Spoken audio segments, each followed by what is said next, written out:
السلام علیکم ورحمۃ اللہ وبرکاتہ۔ مکڑی کے بچے اپنی ماں کو کیوں مارتے ہیں؟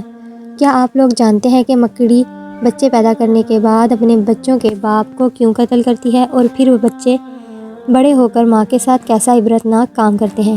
ایک تحقیق کے مطابق مادہ مکڑی بچے دینے کے بعد اپنے بچوں کے باپ کو قتل کر کے اپنے گھر سے باہر پھینک دیتی ہے۔ پھر جب اس کے بچے بڑے ہو جاتے ہیں تو اپنی ماں کو قتل کر کے گھر سے باہر پھینک دیتے ہیں۔ کتنا عجیب و غریب گھرانہ اور یقیناً بدترین گھرانہ ہے۔ قرآن مجید کی ایک سورت ہے جس کا نام ہے عنکبوت، عربی کا لفظ ہے جس کو اردو میں مکڑی کہا جاتا ہے۔ قرآن مجید میں اللہ رب العزت نے فرمایا ہے کہ سب سے بودا یا کمزور گھر مکڑی کا ہے۔ قرآن کا معجزہ دیکھیں، ایک جملے میں ہی اس گھرانے کی پوری کہانی بیان کر دی ہے۔